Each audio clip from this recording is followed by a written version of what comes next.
Okay, so Dr. Tom O'Brien, thank you so much for sparing some time to come and speak with me today. Oh, thank you, Alex. It's a pleasure, real pleasure.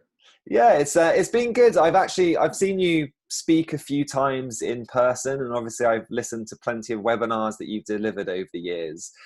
But I have to admit, it's only been in the last week that I've learned a little bit about your story, because I started reading the Autoimmune Fix, and you share a little bit of your story there, which actually I found really interesting. So, are you happy to share a little bit of your story for those people that might not be familiar with you or your work? Which part of the story are you referring to? I think there's a number of stories in the book.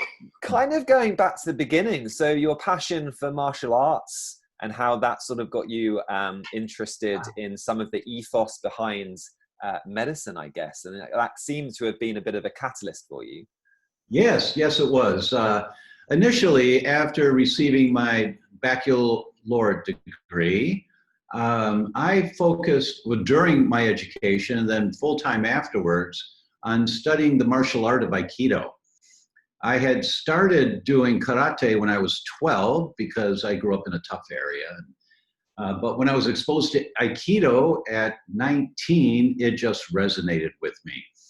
And the philosophy of Aikido is that you never fight an opponent, ever. There is no technique that you're ever taught to throw your energy to hurt someone. Someone has to bring their energy to you, and you learn how to dance out of the way and redirect that energy and break their elbow or whatever the technique is, but you're never offensive. It's always a defensive art. And the philosophy of it comes from 350 years of samurai code called Bushido, which is how do you live a on-purpose life. And for the samurai, it was protect the Lord and don't die, win the battle to protect the Lord. And the daimo, he was called, but it was being on purpose all the time. And what resonated for me with Aikido is the number 2 man in the world happened to come to Detroit to give a demonstration and never left. He loved America, so he stayed. So my training was such an honor to be with, and his family was samurai for over 300 years. Wow. And he would talk, and this was the real deal. This guy was about 240 pounds, just a bruiser, but the kindest, gentlest man. And every week there was a special class by invitation only called Kenshu. And he would take one concept of martial art and talk about the physical aspect of it, but then the internalizing emotional, spiritual way of living life from it. And an example would be Zenshin. Zenshin means the last cut. And if you're in a fight, you better make sure that your last effort, your last cut is just as sharp as the first, or you're dead, right? That was the old samurai code hundreds of years ago. But in modern Bushido, Zenshin means, and our teacher gave the story of when he walked the Grand Master, his teacher, to the train station. And he watched him get on the train, bowed, and turned around and left. And then the train left to go where it was going. When the Grand Master came back, he said, "You walked away." "Well, yes, sir, you were on the train and safe." He said, No. You follow the train until it is out of distance. You keep your energy and your focus and your protective energy, putting a bubble around or whatever you do, sending them love until they're gone. In everyday life, that means when you walk your guests to the door and they walk out the door to go to their car, you stand and watch them get into the car. And you stand and watch them as they back out of the driveway. And you watch them as they drive away until they're out of sight. That's really connecting and maintaining that connection until the last moment, Zenshin. And he would take these martial art principles and introduce them into everyday life. And it gave me a paradigm to a young man, young martial art oriented kind of guy, a paradigm by which to live life. And then I went to Japan and I lived in the world headquarters. I was a deshi, meaning I got to clean the toilets. But the training was second to none in the world. And I'm very grateful that it set me on my path. And the emphasis was always get out of the way. Get out of the way of the energy that's coming at you. So fast forward, when I came back from Japan and I was with my girlfriend, she'd been in a car accident when she was 12 years old, and serious car accident. Mother was killed. And every year, almost every year, she'd have to go to the hospital and be in traction for a week or more because of back pain, immobilizing back pain. And that happened when we were together. And we called the orthopedic surgeon, and the nurse said, "Doctor's not taking backs anymore. He's working on elbows and knees." And so we were left like, well, what do we do? And my friend at work said, well, my wife had something like that. And I took her to Dr. Swanson, the chiropractor. He fixed her right up. And I said, what's a chiropractor? I didn't know. So we called the guy and he said, bring her right in. So I carried her in and she walked out.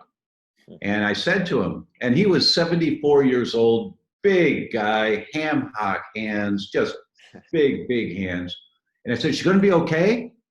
And he said, might take a day, might take two, but she'll be fine.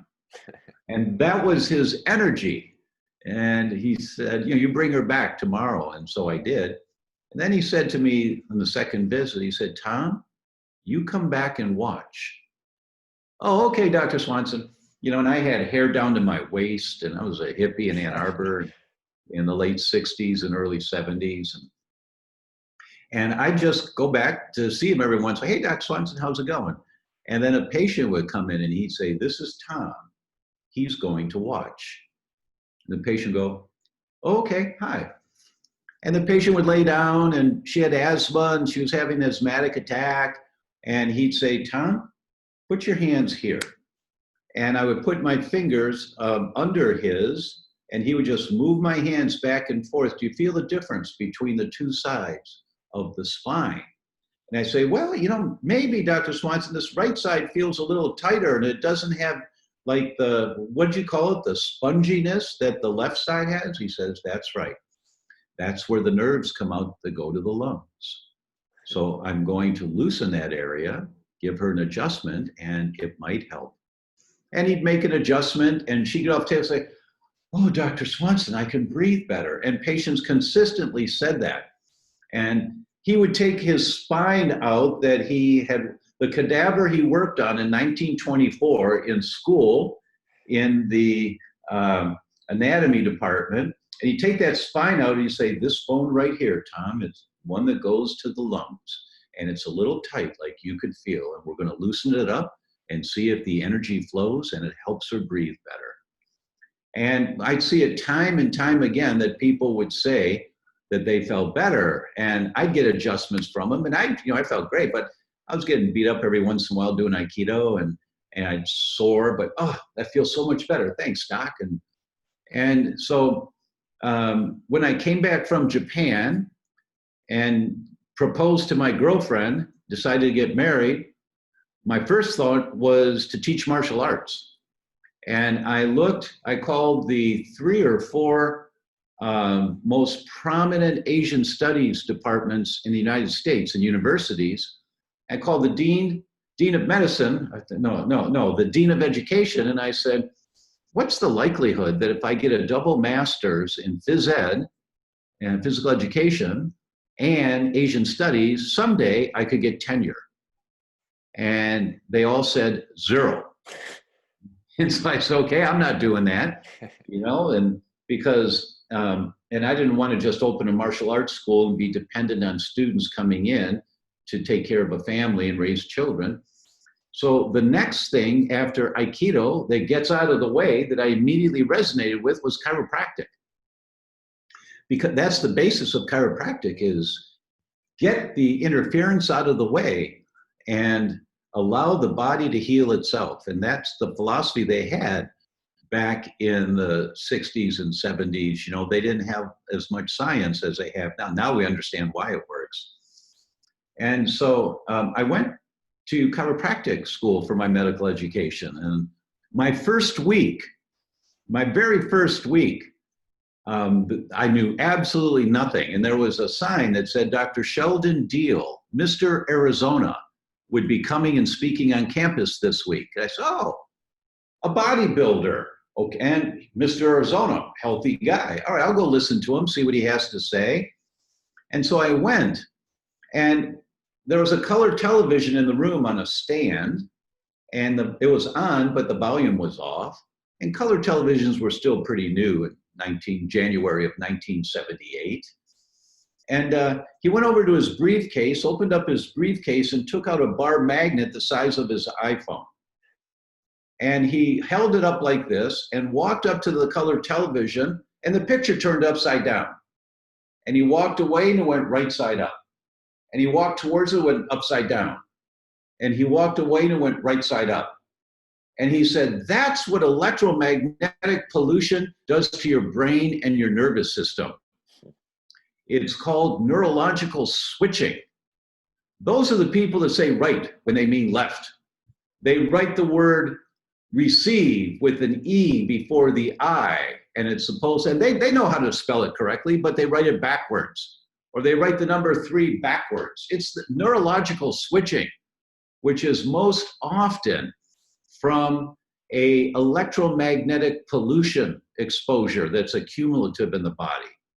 And at the time, he was talking about wristwatches that had batteries in them because they were new, batteries in watches. And he was talking about the toxicity of a battery on your body.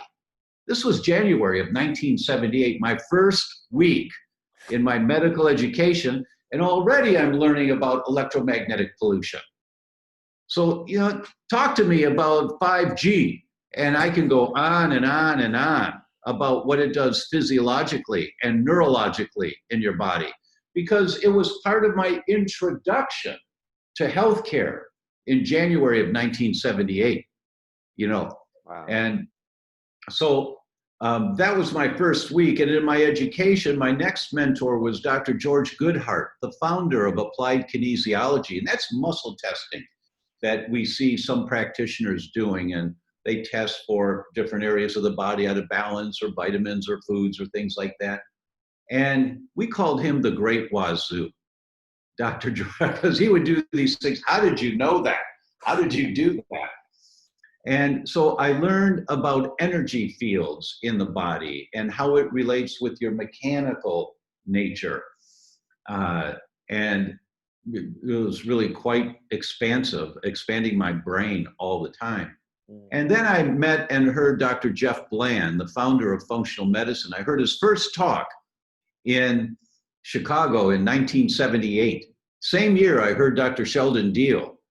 And, you know, it's like I'm getting these mentors, these messages, and functional medicine, it wasn't called that at the time, but functional medicine is getting the interference out of the way. The bottom line is put the good stuff in, get the bad stuff out. That's functional medicine, right? And so my whole career has been based on Aikido and get out of the way. And so when you have doctors that say, oh, you got hypothyroid, here, just take some selenium. It'll help your thyroid work better. That's not getting out of the way. What you have to do is say, oh, you have hypothyroid symptoms. Well, let's see why that's happening, and then see, do we have to get something out or put something in, or both? But why is it happening? Get out of the way. If you have to identify where the blockage is and get out of the way, you don't blast through the blockage like karate, you know, you block and punch. You get out of the way and redirect the energy. That's functional medicine, and that's been my entire career.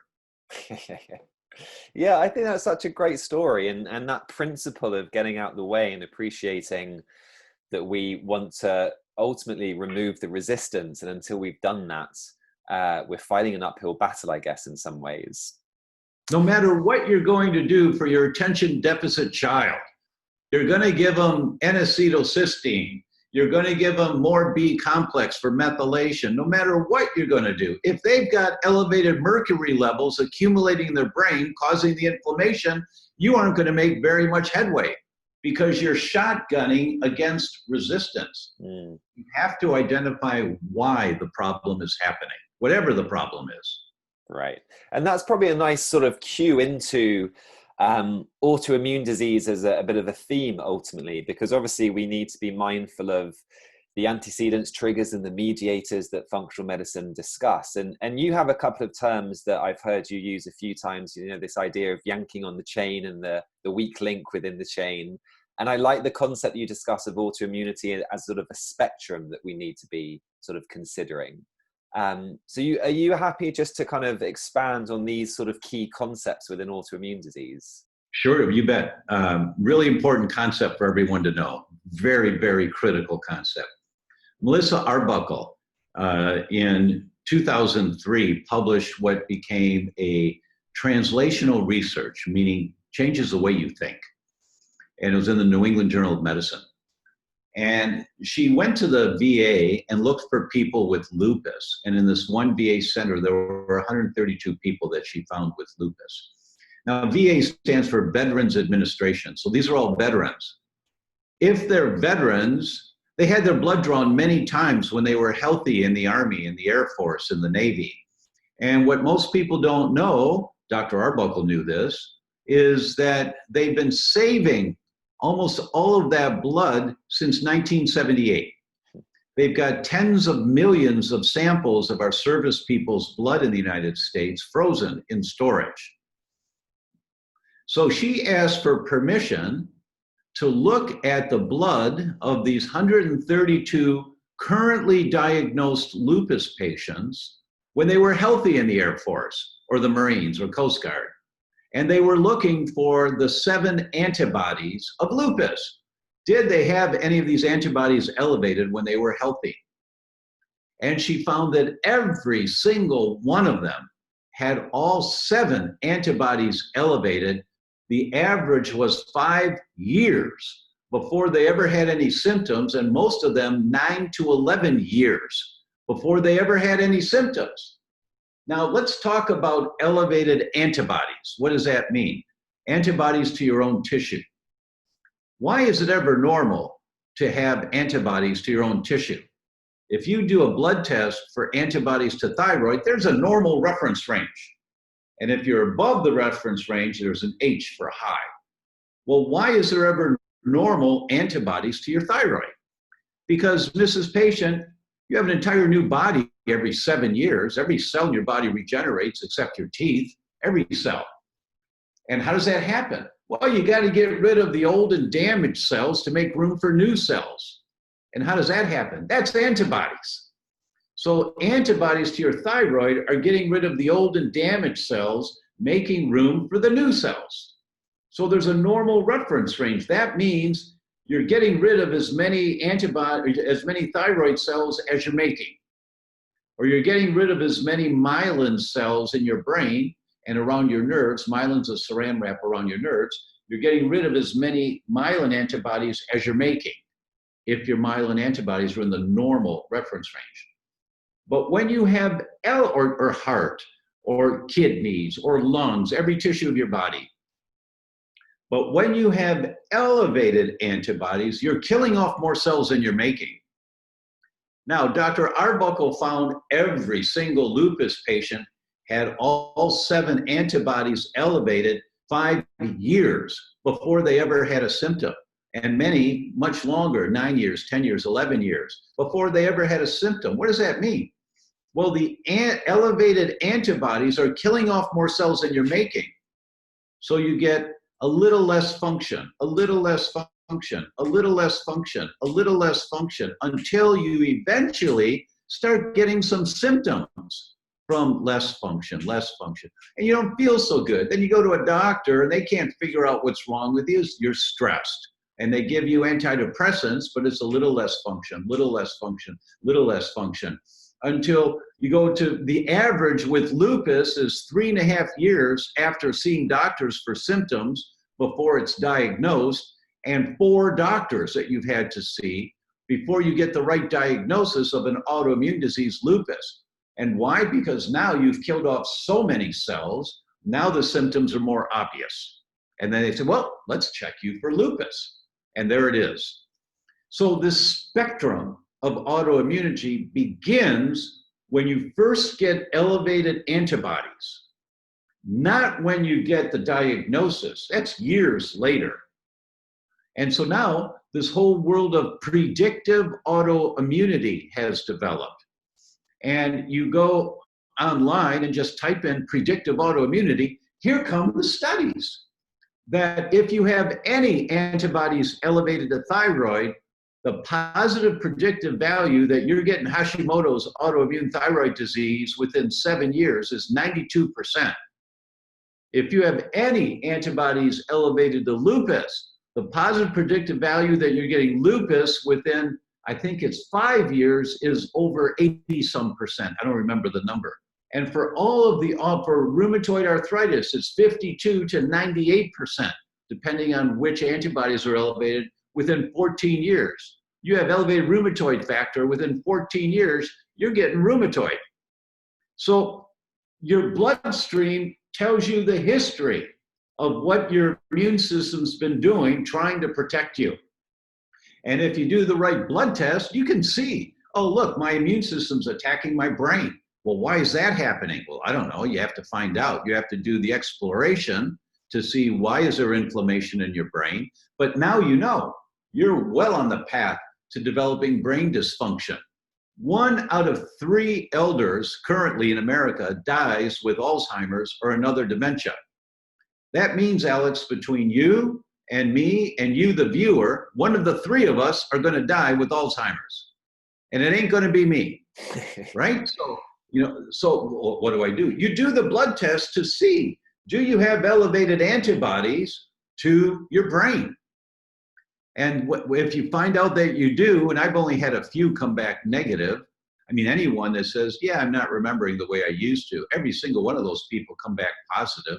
They've got elevated antibodies to their brain, killing off their brain cells, causing the inflammation that's affecting their memory right now, or seizures, or depression, or anxiety, or schizophrenia. You just see it again and again and again. And it doesn't tell you why it's happening, but it's the temperature gauge on the dashboard of your body that tells you this is happening right now. And when you apply your therapies, whatever therapies are appropriate, you recheck in 6 months or a year, and you see the temperature gauge is coming down to normal. You know you're on the right track. If the temperature gauge is still high, what you're doing ain't working, right? So that's the whole world of predictive autoimmunity, and that's the basis of the book, The Autoimmune Fix, which won the National Book Award, because this is just right on information. I'm so proud of that. You know, and it's got nothing to do with me. It's just the information is so right on. You can't argue with the science. When you see the science, you can't argue with this. This is just basic anatomy and physiology. You have elevated antibodies to your tissue, you're developing an autoimmune disease. Well, when will I have it? It depends on the antecedents and the triggers as to when it's going to happen and how aggressive the inflammation is right now. I don't know when it's going to happen, but here's what the studies show. If it's celiac, you have elevated transglutaminase within 50%. 50% within 7 years will have celiac disease. But if you also carry the gene for celiac, it's 100% with elevated transglutaminase. You'll have celiac within 7 years. The villi of your intestines will be all worn down. You'll have malabsorption, and it can manifest anywhere in your body, but the mechanism will be celiac that caused it, right? That's predictive autoimmunity. Who would not want to know, right? Yeah. So with the brain, I mean, a great example is a test. Just Google Neural Zoomer Plus. The Neural Zoomer Plus test looks at 48 different antibodies to your brain. 48. And I've only had 2 that came back normal. Now, the only condition to doing those antibody blood tests, you have to make sure that you have adequate total IgA, IgG, IgM. Because if your immune system's depleted, the blood test will come back with a false negative. And you may really have a problem, but your immune system's already worn out, so it's the wrong test. But given you have adequate amounts of immunoglobulins, the Neural Zoomer Plus gives you slam dunk right on information on inflammation in your brain. That's what this book's all about. You can fix your brain. This one, #1 in 7 categories on Amazon. Why? Because it's a really good book with over 300 studies that talk about strokes and depression and anxiety and schizophrenia and brain fog and Alzheimer's and Parkinson's, and this underlying mechanism that often is the fuel to the fire that's causing the end stage symptoms, whatever your genetics and antecedents determine that to be. So if we fast forward that sort of process, let's say we've done a panel looking at antibodies to the brain or other tissue within the body, then I imagine the question becomes, in that individual, what is the driver? So are you happy to, I know it's a tricky question in its own right, but what are kind of some of the categories maybe of things that can be a trigger or environmental trigger of autoimmunity? Well, the first thing to understand is that in the vast majority of autoimmune diseases, it is not an immune system that's gone haywire. Your immune system is attacking your own tissue. That's not what we want. But it's not because it's gone haywire. The immune system is the armed forces in your body. It's the Army, the Air Force, the Marines, the Coast Guard, the Navy. We call it IgA, IgG, IgE, IgM, IgD, different branches of the armed forces. When it gets activated to protect you, elevated antibodies, the question is, what's it trying to protect you from? It's not rocket science to ask the question. Unless you're exclusively pharmaceutically based, you don't care, because all you want to do is reduce the symptoms, reduce the symptoms, reduce the symptoms. And, your immune system's gone crazy. We have to shut down your immune system. And there's nothing wrong with pharmaceutical intervention for a short period of time. But none of these autoimmune diseases are a disease of insufficiency or deficiency of pharmaceuticals. There's something else going on. And so when you ask the question, what is your immune system trying to protect you from? Now you get into the world of environmental toxins. And the most common, for most people, the most common environmental toxin is what's on the end of your fork, what you put in your mouth. And when you do the proper testing, you find that 9 out of 10 people, it's that frequent, 9 out of 10 people, if they have adequate total immunoglobulins, come back and their body is fighting wheat. 9 out of 10. It's all the time. You just have to do a proper test, because most laboratories only look at gliadins and perhaps deamidated gliadins, which is one peptide of poorly digested wheat. We know there are at least 62 peptides of poorly digested wheat that trigger an immune response, that are immunogenic. Why are we only testing one? Well, because that's what the laboratory can do. And yeah, that test came out in 1997. Why are you still using a test that came out 25 years ago or 23 years ago? Why? Well, that's the test that I was taught. Yeah, that was the test you were taught, but it's like grandma's pot roast. The newly married couple, the wife wants to make a pot roast for her husband. She's never done before, so she calls her mom for the recipe. Mom, how do you make your pot roast? Well, honey, you buy this size pot roast, and you cut the ends off and you put it in the pot and you put in the spices and the herbs and, you wrap it up and you put it in the oven at this temperature for this amount of time, and you put your potatoes in there and other root vegetables, and it comes out really great.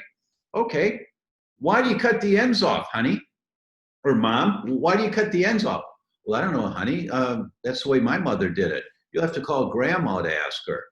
So she calls grandma. Hi, grandma. Oh, it's nice to talk to you. Yeah, really nice. And grandma, I was talking to my mom, and I want to make my mom's pot roast recipe, and that's your recipe. So she's telling me how to do it. And she said, what to do and all that. And grandma says, yeah, that's right, honey.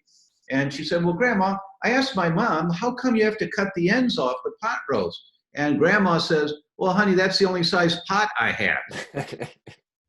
Right? Well, why are you using glide and test to determine a wheat sensitivity? Well, that's the only test I was taught.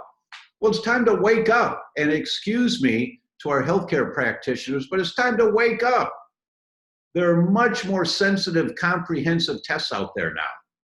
So when you do the wheat zoomer, just Google wheat zoomer and read about it. Mayo Clinic's written 4 different papers on it. They call it the new era in laboratory medicine. When you read the wheat zoomer and they look at 26 different peptides of wheat, and then you read Fasano, who is the chair of pediatric gastroenterology at Mass General at Harvard, and all of his papers, he's the guy that identified zonulin as the mechanism of intestinal permeability. And you read his papers and you say every human gets intestinal permeability every time they eat wheat. And you read, I've got 5 studies in my all-day course on this, and you read this, then you start to understand why your immune system is attacking wheat. Because your body considers it a pathogen. Your body considers wheat a pathogen. What do I mean by that? Every time you eat wheat, and when these poorly digested peptides come out of the stomach into the proximal part of the small intestine, they activate toll-like receptor 4. Well, what's toll-like receptor 4? It's the receptor that every human has because your ancestors ate food every once in a while. They had a whole lot of bugs in it and the bacteria, and the acid couldn't kill it all. So anything that came through out of the stomach into the small intestine that was a bacteria, your bacteria, it would activate toll-like receptor 4 to trigger an immune response, inflammation, to kill that bacteria. That's toll-like receptor 4. It's designed for bacterial parasites, period. Nothing else. Wheat activates toll-like receptor 4 every time you eat it. Now, just read the science. Now, for all, and I've never done this before, but you got me worked up, Alex. Now, for all of you healthcare practitioners that just heard this, you can blow me off and say, oh, it's full of nonsense. Or you can do your own research and see that it's correct science, and then get on the bandwagon and stop telling people they can have a little wheat until you test them. If you test them accurately, the wheat zoomer, and they have total immunoglobulins that register so that this is an accurate test, and they don't have a problem with wheat, those people can eat wheat. Who else can eat wheat? No one. Because you activate an inflammatory, a systemic inflammatory cascade every time you're exposed to it if you have elevated antibodies, which may be the trigger in the development of autoimmune diseases. Why? Because these antibodies to the different peptides of wheat, because of molecular mimicry, will attack your own tissue. It'll attack your thyroid, it'll attack your brain, it'll attack your lungs, it'll attack your liver, it'll attack your skin, it'll attack your hair follicles, you get alopecia. That's why there's 23,000 studies on this, right? Because science, oh, look at this with alopecia. Oh, look at this with psoriasis. You put them on a gluten-free diet, their psoriasis gets better. Oh my, everyone? No, not everyone. 14% of them are celiacs. 14% of psoriasis patients are celiacs. 56% of psoriasis patients have elevated antibodies to wheat. So for those people, you take wheat out of their diet, their skin gets better. It's not rocket science. So the question is, what is your immune system trying to protect you from? That's the million-dollar question. I just went down one little venue here about wheat. I could do the same thing with bisphenol A. So just Google bisphenol A and thyroid and read about molecular mimicry and the development of autoimmune antibodies to thyroid because of BPA binding to your thyroid. Or read dairy and the brain. Or just Google casein, the protein in dairy, and sudden infant death syndrome. When you start seeing all of these studies, it blows you away. You say, oh my goodness, I had no idea. And you shorten the learning curve of the 25 years that I've been reading these studies. If you look at the studies that I suggest you look at and learn for yourself, you shorten the curve to 6 months to a year. And now you've got this. Now you can identify the likely triggers for whatever autoimmune disease you're identifying. And when you identify these triggers, get the bad stuff out, put the good stuff in. right? And then you see these patients start getting better again and again and again. We're going to give you a gift today, and that is the link to Betrayal, the autoimmune disease solution they're not telling you. My wife and I interviewed 85 different people. We traveled to 7 different countries, and I interviewed the world leaders in autoimmunity. Yehuda Schonfeld, who from Tel Aviv, Israel. This guy, when I interviewed him, 28 of the PhD students in immunology who got their PhDs from him, there are many more, but 28 of them chair departments of immunology in med schools and hospitals around the world. They're his students. This is the Godfather. And when I interview him about vaccinations and autoimmunity, and your jaw drops when you hear the information. So I interviewed the experts, and then I interviewed the clinicians who were applying the principles of these experts. And then I interviewed the patients of the clinicians who were compliant with the recommendations. Now, I'll never forget the gal in London. You know, we interview her and she says, you know, I took the tube to come here today. And I walked the 7 blocks from the station to here. She said, it's not a big deal. But then she got teary-eyed and paused and said, but it is. And then we show you the picture of her 2 years earlier in a wheelchair. She can't walk with MS, and she had 7 lesions on the brain. And here she is today, asymptomatic, 2 lesions left on her brain. And you reverse lesions on the brain sometimes on a gluten-free diet. I've got 5 studies in my all-day course. The all-day course is called the Certified Gluten-Free Practitioner Program. And you go to certifiedglutenpractitionerprogram.com. No, certifiedglutenpractitioner.com. And you learn about you learn this stuff and you go, oh my God, I had no idea about all of this. You reverse lesions on the brain. Not every time, but sometimes. And I show you the pre and post MRIs from the journal articles of reversing the lesions in the brain. Who's going to argue with this? Here's the article, right? But you'll hear a neurologist, well, there is no evidence that you can reverse lesions in the brain. No, that's not correct. You've not read the evidence that you can reverse lesions in the brain. And I show it to you again and again and again. So the subtitle of this book is just 1 hour a week to the best memory, productivity, and sleep you've ever had. And for our practitioners out there, this is the only way you can absorb this information. And for the general public who's hearing this, this is the only way that you start to change your own lifestyle, is 1 hour a week. Why? Because you're overwhelmed with everything you're doing in life right now. You haven't got time for anything else, right? You've got no time for this. But every Tuesday night after dinner, every Sunday morning after services, whatever it is, but you tell your family, every week I'm allocating 1 hour to our health. I'm going to learn something new. And 1 week, because you learn in here that when you use plastic storage containers for your leftover food, the next day that chicken has phthalates in it, chemicals used to mold plastic. It leaches out of the plastic containers into the food. Or the plastic lid on your coffee cup from the shop, the steam from the hot coffee goes up to the other side of the lid, it condenses and it drifts back down into the coffee full of bisphenol A. And you put the coffee cup up to your lips, the hot beverage hits the underside of the lid and tapers down into the opening full of bisphenol A. And you learn this. Then you go back to my book and you go back to the recommendation for glass storage containers in your kitchen. And you go to mileskimball.com, amazon.com, or whatever the third one is, I don't remember. And you say, oh, I like those. And you order 3 round ones and 2 square ones and 1 for the pies.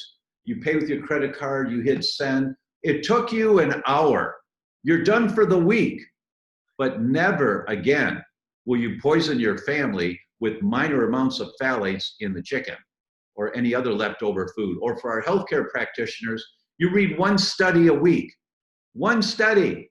You spend an hour and read 1 study every week. And in 6 months, you've got this. You aren't going to get it in 1 day. Stop thinking you need to be perfect. 1 hour a week is all it takes. And in 6 months or a year, you got it. You got it. Amazing. I'll stop now. No, that's brilliant. And I think, what keeps coming back to me is your personal story that you mentioned in the book around leads, and that being a factor for you within this.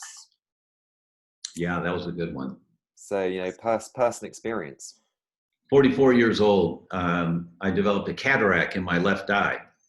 So, what? And I was doing triathlons at the time and scoring in the top 10% of the 30 to 35-year-olds. And I was 44. So I was walking with pride, I'm a stud, yeah.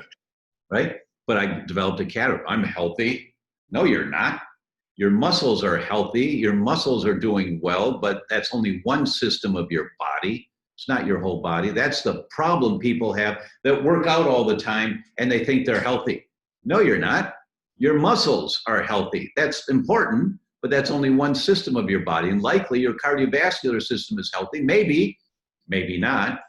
The story of Jim Fixx, who wrote the book, The Complete Book of Running, died in the 80s of a heart attack at 40-some years old. And he was the guru of running, and he ran a lot. But he dropped of a heart attack because his muscles were healthy, but he wasn't healthy, right? So I had a cataract, and it's really rare for a 44-year-old man to have an asymmetrical cataract, one eye only. So where's that coming from? Well, we don't know. And so I did a literature search. I had to find out. And I came across a study that showed high lead levels can cause cataracts. And I don't have any lead. I live in a nice area. Maybe I should check. So I checked, and I had the highest level of lead of anyone I'd ever tested. By then I'd done 300 heavy metal tests, 400, I don't know, a lot. And I had the highest level of anyone. What? And, oh my God, really? Really? I was born and raised in Detroit, and one block off the river, and right across the river was Henry Ford's largest automobile assembly line, the Rouge River plant. And we lived one block off the Rouge River. And those smokestacks in the 1950s, there was no filters for air pollution in the 1950s. So I'm a little kid growing up, riding my bicycle around and, breathing heavy, sometimes exercising, running, whatever, sucking up lead. It was in my body for 40 years. And it manifested as a cataract. And so I detoxed, got all the lead out, rechecked, I'm fine. But these heavy metals, these toxins accumulate in your body. See, that's the way that the chemical industry has gotten away with us being exposed to these thousands and thousands of chemicals every day. And many of you have heard that every newborn child in America has over 200 chemicals in their bloodstream at birth that aren't supposed to be there, because mom is a walking sewage dump. Excuse me, but a toxic sewage dump. Well, how do they get away with this? Well, the government wouldn't allow them to do things like that. Really? Wake up. The Toxic Substance Control Act of 1976 is still the regulating guidelines for chemicals introduced into our environment. It's never been changed. And the chemical industry at the time paid off the senators and the representatives in Congress, so they passed legislation with no teeth whatsoever. What does that mean? In almost 40 years, they've regulated 5 chemicals or 5 classes of chemicals out of the thousands that are introduced every year. 5. How do they get away with it? There's no evidence that the amount of phthalates that leach into your food out of a plastic storage container is toxic to humans. There's no evidence that the amount of mercury in fish is toxic to humans. There's no evidence that the amount of phthalates that leach out of your fingernail polish in your bloodstream in 3 to 5 minutes is toxic to humans. That's true. There is no evidence because these are minuscule amounts they get in, but they accumulate in your body when your detox pathways are compromised, which everyone's is because they're so overwhelmed. They accumulate. Now give me a young woman who for 25 years has putting nail polish on her fingers and toes, 20 different digits every day or every couple of days. Now she's accumulated a lot of phthalates into her bloodstream. Here's an example. 346 women, pregnant women in Chicago, they collect the urine in the 8th month of pregnancy. They test them for phthalates. They look at 5 different phthalates, just 5. There are many more, but they just looked at 5, including bisphenol A. And they categorize them into the lowest, the next, the third, and the highest level. They followed the offspring of these pregnancies. When these children turned 7 years old, they did Wechsler IQ tests on them, the official IQ test. And there's not much in medicine that's all or every, but this was every. Every child whose mother was in the highest quartile of phthalates of urine in pregnancy compared to the children in the lowest, whose mothers were in the lowest quartile of phthalates in urine in pregnancy, every child in the highest quartile, their IQ was 6.7 to 7.6 points lower. Now, that doesn't mean anything to anyone until you understand a 1-point difference in IQ is noticeable. A 7-point difference is the difference between a child working really hard, getting straight A's, top of the class, and a child working really hard, just as hard, getting C's, barely passing. This kid doesn't have a chance in hell.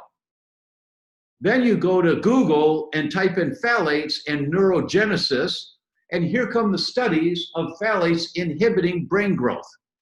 And mom is a walking toxic sewage dump of phthalates and heavy metals and so many other chemicals compared to ever before in history. And we wonder why autism is going through the roof. It has nothing. No, don't ever say vaccines cause autism. You sound like a nutcase, or else every child gets autism who gets vaccines. That's not true. But it's rational to say vaccines may cause autism. Just read Professor Schoenfeld's book, Vaccines and Autoimmunity. Read the book and you will see the mechanisms by which it may, if it takes a child's immune system over the edge, because there's so many toxins in this kid's body, or such an assault at such an early age for their undeveloped immune systems. That's rational science.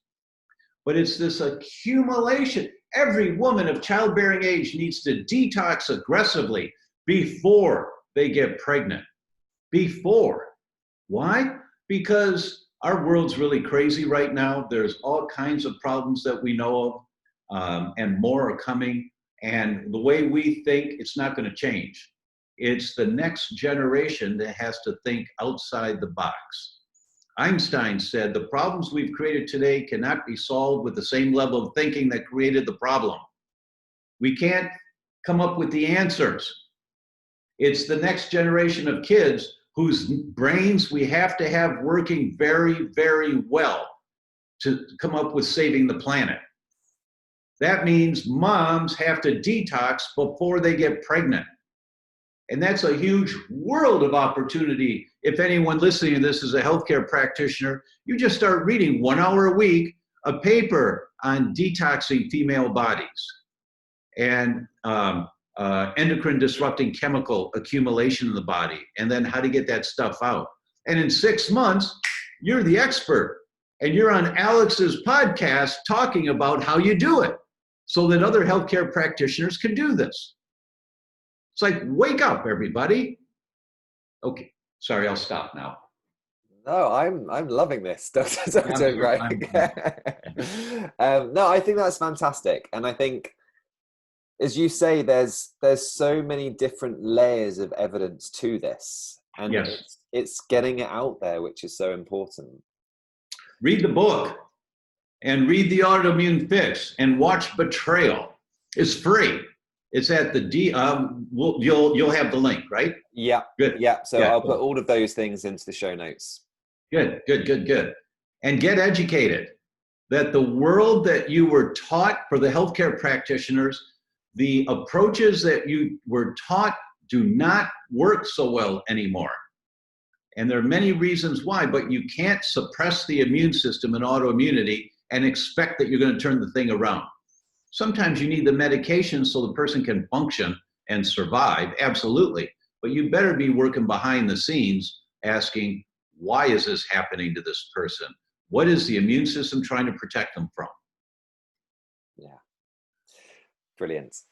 Dr. Brian, is there anything that we haven't yet mentioned that you kind of maybe want to, that you want to finish with today? Oh, thanks so much. Uh, Paradigm shifts, changes in the way you think don't happen overnight. They just don't. But something happens that's the accumulative catalyst. 1984, a gastroenterologist, young gastroenterologist in Australia said, you know, I think that sometimes ulcers are caused by a bacteria. Everyone said, what are you, a nutcase? Everyone knows ulcers are caused by too much hydrochloric acid and you have to give antacids, the proton pump inhibitors that were the #1 medication in the world at the time. Now they've been in the top 10 for the last 25 years. Everybody knows that. And the guy was ostracized. So what did he do? He does an endoscopy, takes a picture of the healthy pink tissue of his stomach. He mixes bacteria with beef broth, which is what they did to let bacteria grow in agar dishes. And he puts it in a beaker. He drinks a beaker of Helicobacter pylori, waits 3 days until he's as sick as can be, does another endoscopy, takes a picture of his ulcerated stomach.